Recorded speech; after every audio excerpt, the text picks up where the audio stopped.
থেকে শুকরিয়া আদায় করি, বলি আলহামদুলিল্লাহ। লক্ষ কোটি দরুদ ও সালাম বর্ষিত হোক সাইয়্যিদুল মুরসালিন খাতামুন নাবিয়্যিন আশরাফুল আম্বিয়া বিশ্বনবী জনাবে মুহাম্মদুর রাসূলুল্লাহ। সকলে বলি সাল্লাল্লাহু আলাইহি সাল্লামের রওজা মুবারকের উপর। সম্মানিত উপস্থিতি, প্রতি জুমার ন্যায় আজকেও আমাদের জুমার আলোচনার বিষয় হচ্ছে আমাদের রবের পরিচয়, আল্লাহর পরিচয়। আমরা ক্রমান্বয়ে আল্লাহ এবং বান্দা, আসমান জমিন সব কিছুর পরিচয় ইনশাআল্লাহ তুলে ধরার চেষ্টা করব। সর্বপ্রথম আমাদের জানা প্রয়োজন আল্লাহর পরিচয়। এর কারণ হচ্ছে, একটি কারখানায় যখন অনেকগুলো শ্রমিক কাজ করে আর মালিক যদি এই শ্রমিকদেরকে এসে কাজ বাতায় আর শ্রমিকরা যদি মালিককে না চিনে, এই শ্রমিকগুলো মালিকের কথা কি শুনবে? মূল্য হবে? হবে না। মালিক যদি বলে এই কাজটা এভাবে করো, এটা বাম দিকে না ডান দিকে রাখো, মেশিনটা এইভাবে না ওইভাবে চালাও, কথা শুনবে? আরও হিতে বিপরীত হবে যে ভাই আপনি জানতো আপনার কাজে। কিন্তু এই শ্রমিকরা যদি মালিককে চিনে তাহলে মালিক আসবে এটা শুনলেই তারা কী হয়ে যাবে? সচেতন হয়ে যাবে। এবং মালিক সিসি ক্যামেরার মধ্যে সর্বদা পর্যবেক্ষণ করতেছে, এটা যখন জানবে শ্রমিকরা অটোমেটিক কাজগুলো পুঙ্খানুপুঙ্খভাবে সুন্দরভাবে করবে। ঠিক একইভাবে বান্দা যখন রবের পরিচয় জানবে, আল্লাহর পরিচয় জানবে, বান্দা ইবাদত করার ক্ষেত্রে ঈমানটা, তাকওয়াটা অনেক বেড়ে যাবে। এই জন্য আমাদের আল্লাহর পরিচয়, রবের পরিচয় জানা প্রয়োজন। রবের পরিচয় আল্লাহ সুবহানাহু ওয়া তাআলা তিনি তার কোরআনেই বলতেছেন। আমরা জেনে রাখি যে এই পৃথিবীর বুকে যত আসমানি কিতাব এসেছে, সমস্ত আসমানি কিতাবের সারমর্ম হচ্ছে কোরআনুল কারীম। একটি মাত্র কিতাব, তার নাম কি? কোরআন। এটি আমাদের উপরে অবতীর্ণ। এবং এই পুরো 30 পারা কোরআনের সারমর্ম হচ্ছে একটি মাত্র সূরা, যাকে বলা হয় উম্মুল কুরআন, কোরআনের মা। সেই সূরার নাম কি? সূরাতুল ফাতিহা। এই ফাতিহা সূরাটা, এই সূরাটা এতটাই গুরুত্বপূর্ণ, আপনি নামাজে যদি এই সূরাটি পাঠ না করেন আপনার নামাজটা হবে। এই সূরাটাকে বাধ্যতামূলক করা হয়েছে নামাজে। এবং কোরআনে যতগুলো সূরা নাজিল হয়েছে ধাপে ধাপে, ভাঙ্গে ভাঙ্গে, উপরে দুইটা অংশ, পরের নিচে দুইটা অংশ, মাঝখানে দুইটা অংশ, এইভাবে নাজিল হয়েছে। সূরাতুল ফাতিহা এটি এমন একটা সূরা, এই সূরাটাকে আল্লাহ সুবহানাহু ওয়া তাআলা একবারেই পূর্ণাঙ্গ রূপে নাজিল করেছেন। সুবহানাল্লাহ। এই সূরার নাম হচ্ছে সূরাতুল ফাতিহা। আর এই সূরা ফাতিহাটা হচ্ছে পুরা কোরআন শরীফের মা এবং সারমর্ম। গোটা কোরআনুল কারীমে যা আছে, আল্লাহ পাক যা বলেছেন, এর মূল সারমর্ম আছে সূরাতুল ফাতিহা।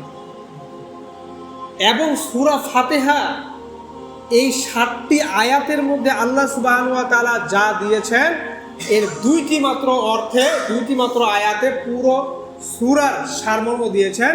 এই 2টি আয়াত হচ্ছে ইয়্যাকা না'বুদু ওয়া ইয়্যাকা নাস্তাঈন। সুবহানাল্লাহ। আল্লাহ সুবহানাহু ওয়া তাআলা বলতেছেন, আলহামদুলিল্লাহি রাব্বিল আলামিন।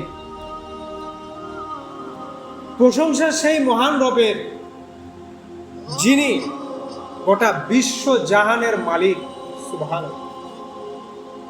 বান্দা যখন নামাজে দাঁড়ায় সর্বপ্রথম বলে আলহামদুলিল্লাহি রাব্বিল আলামিন। আমি প্রশংসা করছি সেই মহান রবের যিনি গোটা বিশ্ব জাহানের মালিক।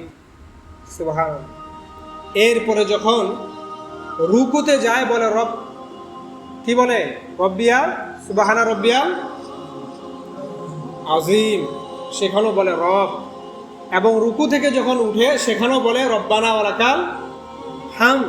এবং সিজদায় যখন যায় সেখানেও বলে সুবহানা রব্বিয়াল আলা। সব জায়গায় বলে রব। আমার একমাত্র সব কিছুর মালিক কে? আল্লাহ রব, কিন্তু এই রবের মূল অর্থটা আমরা জানি না। জানি সব কিছু গোটা বিশ্বজাহানের মালিক, এক কথায় বলে দিলাম, হয়ে গেল। পবিত্রতা ঘোষণা করছে সেই রবের যিনি মহান পবিত্র, বলে দিলাম, হয়ে গেল। কিন্তু এর একটা বিশাল অর্থ আছে। এর অর্থটা কি? আল্লাহ সুবহানাহু ওয়া তাআলা সুন্দরভাবে নোট করে রেখেছেন সূরা তাহার মধ্যে। আল্লাহ সুবহানাহু ওয়া তাআলা আমাদের পূর্বে একজন নবী ছিলেন, যার নাম হচ্ছে মূসা আলাইহিস সালাম। কি নাম? মূসা আলাইহিস সালাম। এই মূসা আলাইহিস সালামকে আল্লাহ সুবহানাহু ওয়া তাআলা আদেশ করলেন, ইযহাব ইলা ফিরআউনা ইন্নাহু তাগা। হে মূসা, তুমি ফিরআউনের কাছে যাও এবং তোমার রবের দাওয়াত দাও। কার দাওয়াত? তোমার রবের দাওয়াত দাও। ফিরআউন তাগা, সে কি হয়ে গেছে? দিন দিন দাম্ভিক হয়ে যাচ্ছে, তাগুত হয়ে যাচ্ছে। তাকে তোমার রবের দাওয়াত। এরপরে মূসা আলাইহিস সালাম আল্লাহর কাছে দোয়া করলেন, রব্বি ইয়াসসির ওয়ালা তুআসসির ওয়া তাম্মিম আলাইনা বিল খায়র।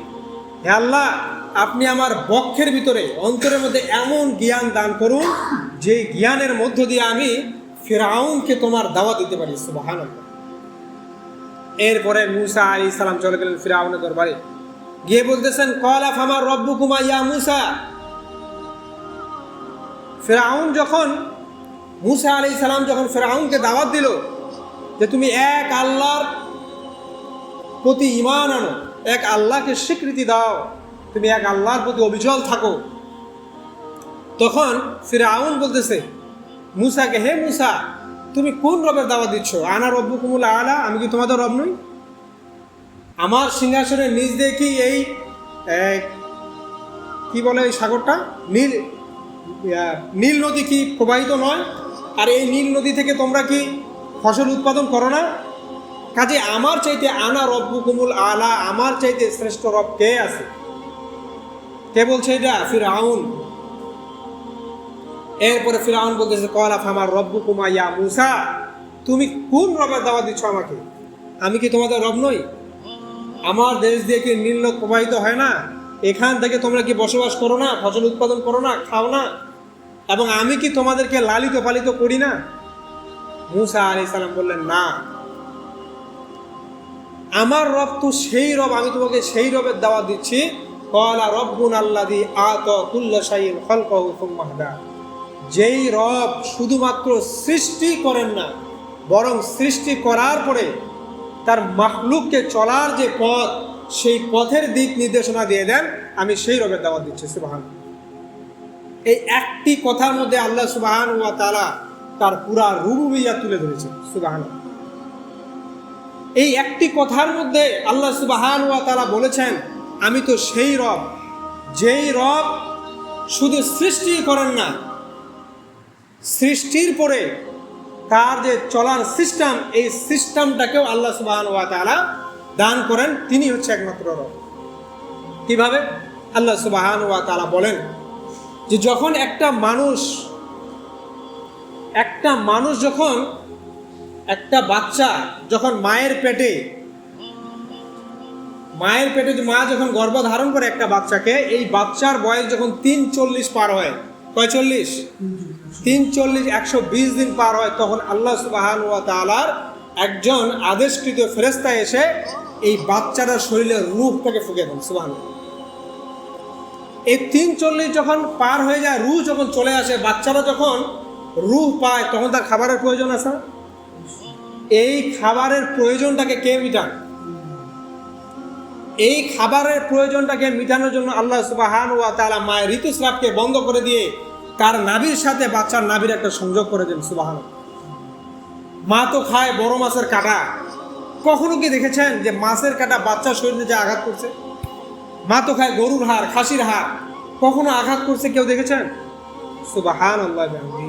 মা খায় গরুর হাড়, মা খায় বড় মাছের কাঁটা। বড় মাছের যে কাঁটাটা খায়, এর যে পুষ্টিটা, সমস্ত পুষ্টি কিন্তু এই বাচ্চারা নিতে পারবে না। এত লোড নেওয়ার মতো শক্তি কিন্তু এই বাচ্চাটার হয় নাই। এত শর্করা নেওয়ার মতো এখনো বাচ্চারা শরীর কিন্তু প্রস্তুত হয় নাই। এই 5 মাসের বাচ্চারা আল্লাহ সুবহানাহু ওয়া তাআলা যতটুকু শর্করা প্রয়োজন ততটুকু বাচ্চার শরীরে পৌঁছে দিলেন, বাকিটা পুরাটাই তার মায়ের শরীরে পৌঁছে দিলেন। এটা কে করেছেন? আল্লাহ সুবহানাহু। মুসা বলতেছে আমি তো সেই রবের দাওয়াত দিচ্ছি যেই রব বিনা দরখাস্তে বিনা আবেদনে জীবনে যা যা প্রয়োজন সমস্ত কিছুর চাহিদা মিটান, আমি সেই রবের দাওয়াত দিচ্ছি সুবহানাল্লাহ। এরপরে এই বাচ্চাটা যখন দুনিয়ার বুকে আসে, আসার পরে এই ছোট্ট বাচ্চাটা, এই বাচ্চাটা খাবে কি? আমাদের তৈরি খিচুড়ি, আমাদের তৈরি ভাত, ঝাল, এরকম নানান খাবার কি খাইতে পারবে? এই বাচ্চাটার শরীর কি প্রস্তুত? প্রস্তুত না। এই বাচ্চাটার জন্য প্রয়োজন নরম জাতীয় খাবার। এবং যে দুনিয়ায় আমরা বাস করছি, এই দুনিয়াটা নানান প্রকার ভাইরাস, রোগ জীবাণু দিয়ে আক্রান্ত, তাই না? আমাদের বাতাসে অক্সিজেনের সাথে আমাদের কিন্তু রোগ জীবাণু আছে, তাই না? আমরা সুস্থ মানুষ কিন্তু এটা বুঝি না।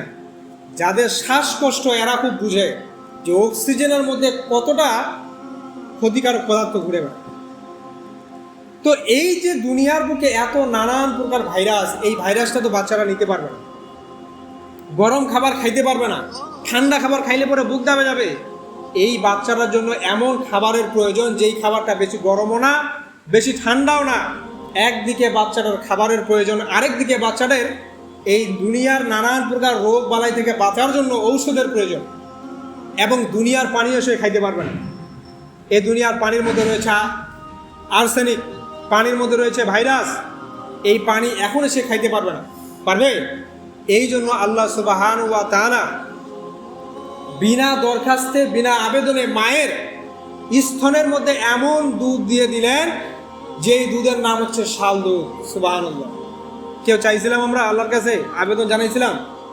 কেউ জানেনি। আল্লাহ পাক এমন একটা দুধের ব্যবস্থা করে দিলেন যে দুধের নাম হচ্ছে শাল দুধ।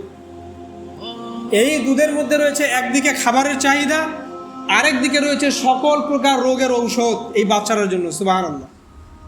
এবং আরেক দিকে রয়েছে পানির চাহিদা। সুবহানাল্লাহ। আজকের বিজ্ঞান, আজকের চিকিৎসা বিজ্ঞান বলতেছে, বিভিন্ন হাসপাতাল ক্লিনিকে আপনারা দেখবেন লেখা আছে যে বাচ্চাকে তার মায়ের প্রথম শাল দুধ পান করতে দিন, লেখা আছে না?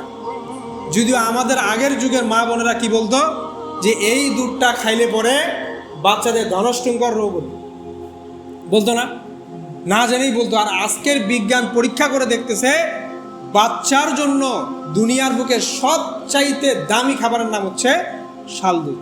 সুবহানাল্লাহ। এই দুধের মধ্যে রয়েছে একদিকে খাবারের চাহিদা, একদিকে রয়েছে পানির চাহিদা, আরেক দিকে রয়েছে সকল প্রকার রোগ বালাইয়ের ঔষধ। সুবহানাল্লাহ। এইটা আমরা কেউ আল্লাহর কাছে আবেদন করছিলাম? কেউ করি নাই। মুসা আলাইহিস সালাম ফেরাউনকে এটাই বললেন, ক্বালা রাব্বুনা আল্লাযী আ'তা কুল্লা শাইইন খালকাহু সুম্মা হাদা। আমি তো সেই রবের দাওয়াত দিচ্ছি যেই রব বিনা দরখাস্তে বিনা আবেদনে সমস্ত মাখলুকের চাহিদা মিটান। আমি তোমাকে সেই রবের দাওয়াত দিচ্ছি। এরপরে এই বাচ্চাটার অবস্থা দেখেন। এই বাচ্চাটা এখন ছোট, সে এখন দুনিয়ার শক্ত খাবার খাইতে পারবে না, ঠান্ডা খাবার খাইতে পারবে না, অতিরিক্ত গরম খেলে মুখ পুড়া যাবে। আল্লাহ সুবহানাহু ওয়া তাআলা তার মায়ের স্তনের মধ্যে দুধের ব্যবস্থা করে দিলেন। এই বাচ্চাটা 2 বছর দুধ খেলো। সুবহানাল্লাহ।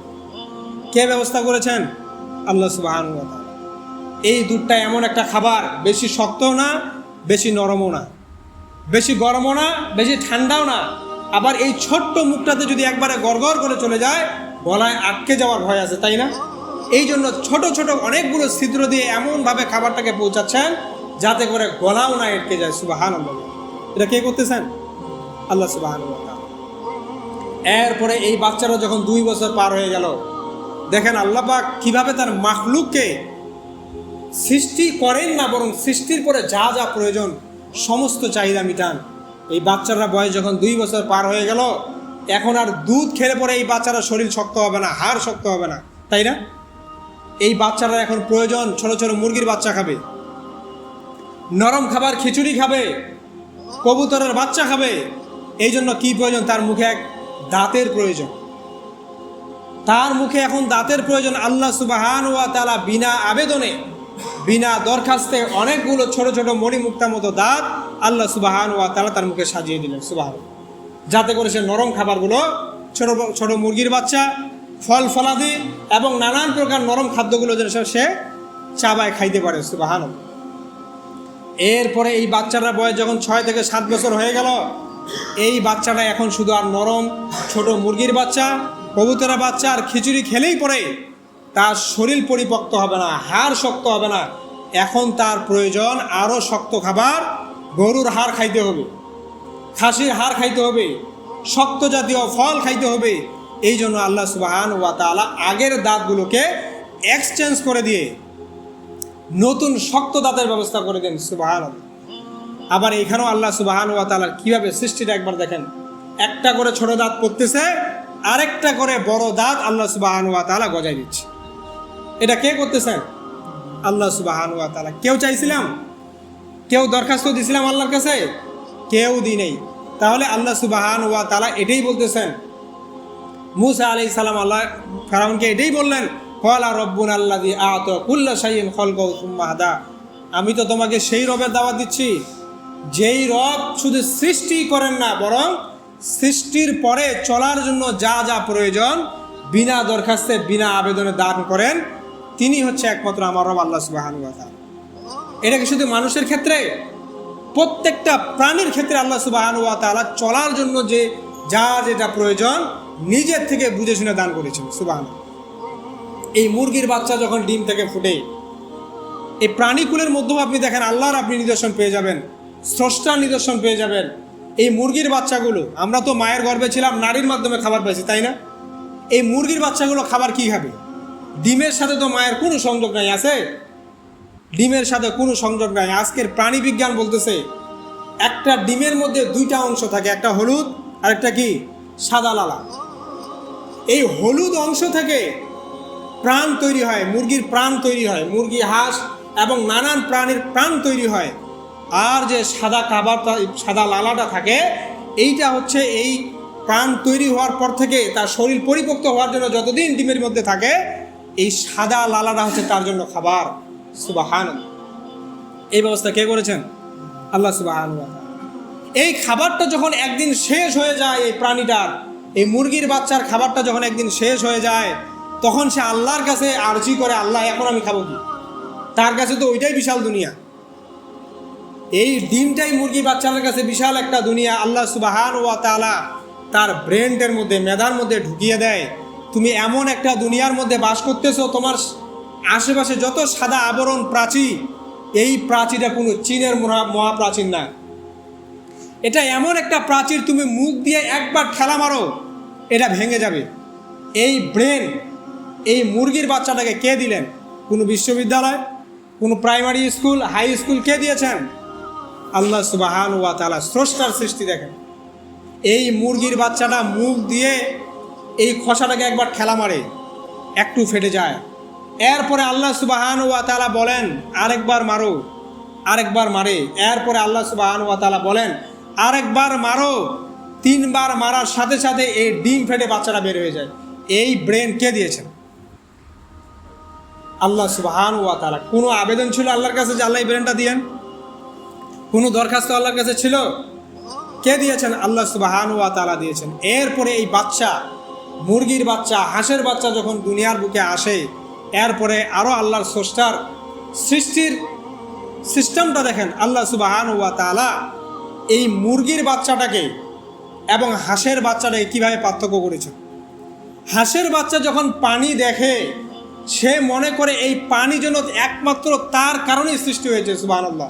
ঝাঁপিয়ে পড়ে এই পানির উপরে এবং সাঁতরায় সাঁতরায় আরামসে খেলায় বেড়ায়, তাই না? আর মুরগির বাচ্চাটাকে আপনি টানে হিচড়ো পানিতে দিতে পারবেন না। এই ব্রেনটা কে দিয়েছে? এই শিক্ষাটুকু কোন স্কুল, কোন প্রতিষ্ঠান, কোন বিশ্ববিদ্যালয় দিয়েছে? চলার জন্য যে দিক নির্দেশনা, শুধু সৃষ্টি না, সৃষ্টির পরে চলার যে দিক নির্দেশনা যিনি দিয়েছেন তার নাম কি? রব আল্লাহ সুবহানাহু ওয়া তাআলা। প্রিয় ভাই, সময় সংক্ষিপ্ত, আমরা প্রতি জুমায় ইনশাল্লাহ একটা বিষয়ের উপরে আলোচনা করব। আমরা আজকে আমাদের আলোচনার বিষয় ছিল রবের পরিচয়। এটা সময় লাগবে 2-1 জুমা ইনশাল্লাহ। আল্লাহ সুবহানাহু ওয়া তাআলা এইভাবে করে তার পরিচয় দিয়েছেন। প্রিয় ভাই, এই জন্য আমরা আমাদের রবের পরিচয় সম্পর্কে একটু জানি, বুঝি। এবং সবচেয়ে যেটা আপনাদের কাছে আমার আবেদন, সেটা হচ্ছে আমরা একটু আগে ভাগে জুমার দিন আসার চেষ্টা করি। আপনারা সকলেই অবগত আছেন যে জুমার দিন